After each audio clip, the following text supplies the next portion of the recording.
The world recently honored the passing of David Bowie, who, through his long and prolific musical career, left an indelible mark on popular culture. Few have enjoyed the longevity of David Bowie creating popular music. He produced 28 albums, and his career spanned 50 years. Through symbolism from the Western esoteric tradition, carefully crafted into his work, David Bowie assumed the mantle of a musical ascended master, a Gnostic Christ-like character who attained a high level of enlightenment and who sought to communicate an occult message to humanity. Stick around. You're about to discover David Bowie's secret message to humanity. I'm David Griffin. And I'm Leslie McQuaid. This is Magic 101.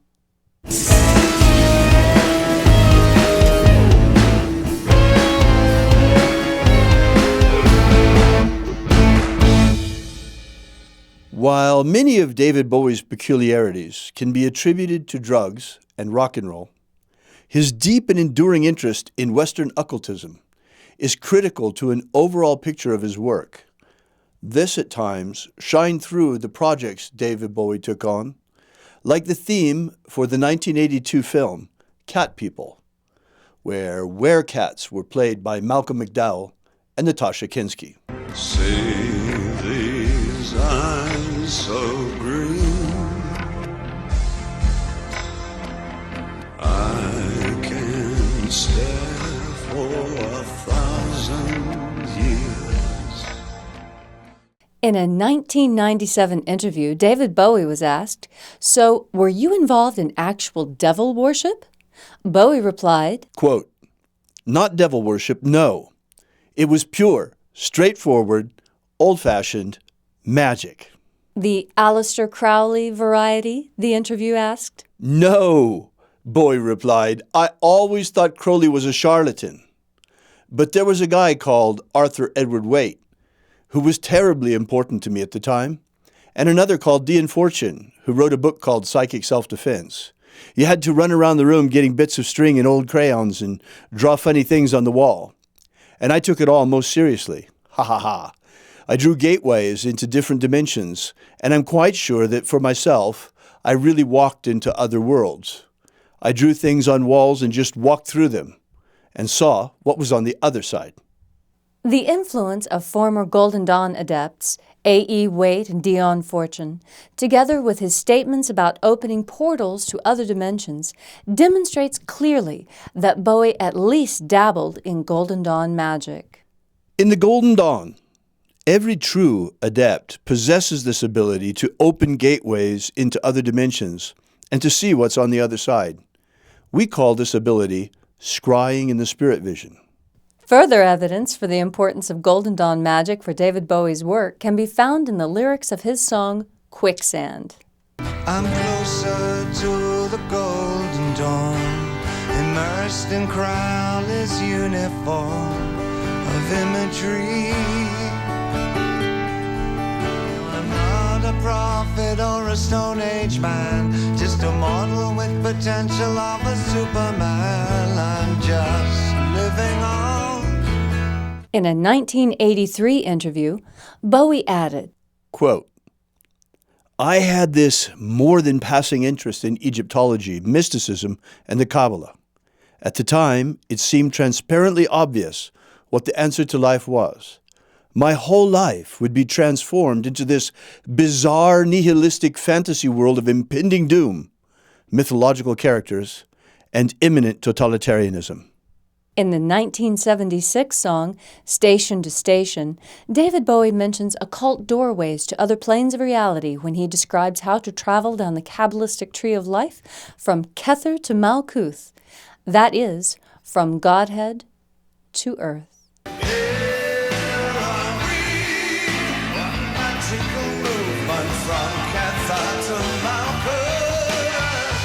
Keter and Malkut are two of the 10 stations called Sephirot on the Kabbalistic Tree of Life used in Golden Dawn magic, respectively, the highest and the lowest points.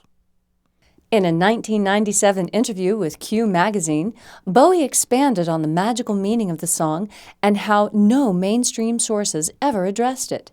Bowie said, Quote, "The station-to-station track itself is very much concerned with the Stations of the Cross. All of the references within the piece are to do with the Kabbalah. It's the nearest album to a magic treatise that I've written. I never read a review that really sussed it." Unquote. Golden Dawn adepts use Kabbalah as a map of the inner universe. Armed with ritual invocation and symbolical portals, Golden Dawn adepts are courageous explorers of inner dimensions. In a 1995 interview, Bowie finally admitted that in 1976, Quote, "My overriding interest was in Kabbalah, that whole dark and rather fearsome netherworld of the wrong side of the brain. And more recently, I've been interested in the Gnostics." when you consider the importance of occultism in David Bowie's life, the most iconic personas of his career take on a deeper level of meaning. In 1969, Bowie released the single Space Oddity, just 9 days before the Apollo 2 moon landing, making Space Oddity the unofficial theme of this monumental event. In Space Oddity, we meet Major Tom for the first time, an astronaut launched into space and whose ultimate destiny was to remain a mystery for decades. This is Major Tom to ground control. The Hermetic tradition speaks of spiritual development as energetic evolution and solar ascension. Key to this attainment is soul growth, the cultivation of an energetic solar body that can transcend death. On an esoteric level, Major Tom represents the ascension of mortals towards divinity and marks a new height of incorporating the gnosis of Christian mysteries in David Bowie's artistic production. In 1972, Bowie introduced another new alter ego who instead descends to Earth from the heavens, Ziggy Stardust, the androgynous alien rock star sent by the Infinites to proclaim the coming of starmen to Earth.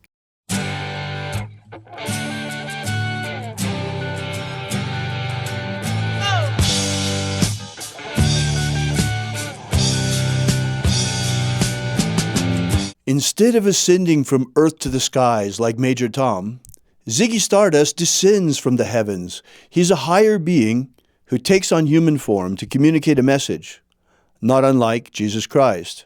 According to Gnostic doctrine, from the earliest times, messengers of the light have come forth from the true God in order to assist humans in their quest for gnosis, or contact, knowledge.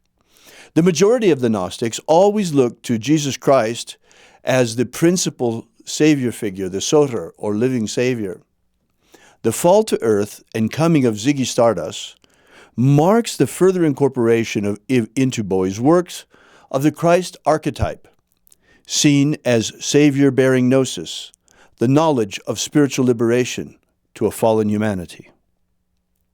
In his book, The Laughing Gnostic, David Bowie and the Occult, author Peter Koenig writes, Quote, "In Bowie's visionary performance, civilization was going to collapse and the infinites would arrive. Ziggy Stardust was to announce the coming of these starmen bringing hope. Ziggy is their prophet, the Messiah, who takes himself to incredible spiritual highs and is kept alive by the devotion of his disciples. When the starmen finally arrive, they take bits and pieces of Ziggy so they can manifest themselves as real physical beings. Eventually, they tear him to pieces on stage during the performance of the song Rock and Roll Suicide. At the moment of Ziggy's death, the starmen take on his essence and become visible." End quote. The greatest riddle that all human beings face is the mystery of death. Released only days before his death comes David Bowie's Swan Song, that came to as the songs coming together, Black Star and Lazarus, in which he wraps up the mythology that David Bowie cultivated for 5 decades. This is the final spiritual testament David Bowie leaves for humanity. As Black Star opens at the close of David Bowie's life, at long last we discover the destiny of Major Tom, when we encounter his remains beneath the light of a black star resembling a total solar eclipse. In the villa of Armageddon. This sets the stage for the passion of David Bowie's encounter with death, reminiscent of the Passion of the Christ. In David Bowie's final masterpiece, Black Star, Bowie returns to his iconic role as rock star preacher, bringing us one final message at the close of David Bowie's life, the message of the Black Star. The black star is a recurrent motif in alchemical imagery, where it represents the nigredo or blackening process. According to the solar theory presented in Madame Blavatsky's The Secret Doctrine, 1888, our sun is only a reflection of the real sun behind it, a hidden sun, which is the self-generating source of the life fluid, the vital electricity that feeds the whole system. Likewise in Kabbalah, where the sun is attributed to Tiferet at the center of the tree of life and Keter at the top of the tree, can then be likened to a sun beyond the sun, or the great central sun of our galaxy. Ancient Kabbalah spoke already of negative veils of existence beyond Keter, known as Ayin, Ayin Sof, and Ayin Sof Aur, implying that another universe exists behind the manifest one. This notion has been confirmed by discoveries in modern astronomy. Thanks to breakthroughs in astronomical observations, we now know that the sun beyond our sun, the great central star of our galaxy, is not a star at all, but rather a massive black hole, a black star. In Black Star, David Bowie symbolically proclaims a cosmology surrounding death that goes beyond even the notion of solar ascension that comprises the very heart of the Hermetic tradition. In Black Star, David Bowie suggests the existence of an even higher state of awareness than the cosmic consciousness that exists inside light at the stellar frequency of the universe. David Bowie suggests that supreme consciousness lies even beyond light, inside the black hole universe.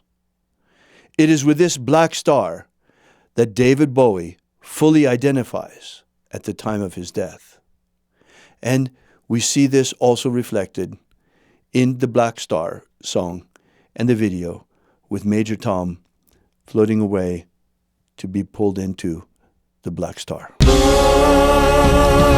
David Bowie proclaimed, Something happened on the day he died. Spirit rose a meter and stepped aside. Somebody else took his place and bravely cried, I'm a black star, I'm a black star. As Jesus Christ faced his Garden of Gethsemane, not even David Bowie's identification with the black star at our galactic core could prevent the passion and anguish of physical death, immortalized in Black Star as the passion of the blind old man.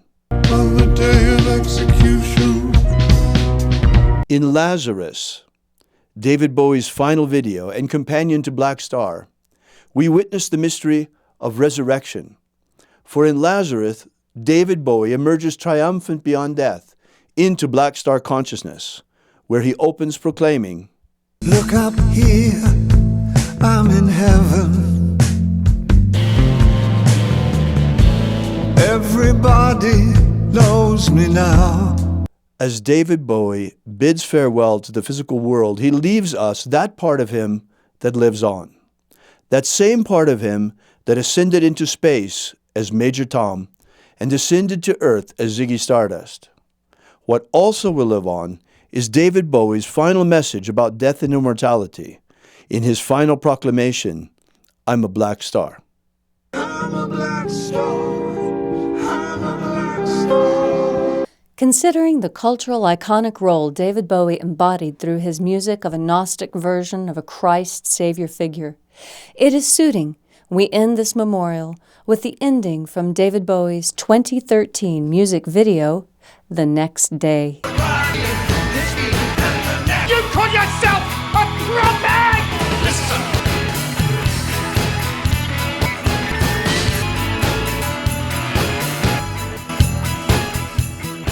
Thank you, Gary.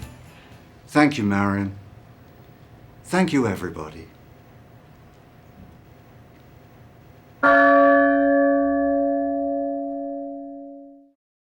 Until next time, I'm Leslie McQuaid. I'm David Griffin, and this is Magic 101.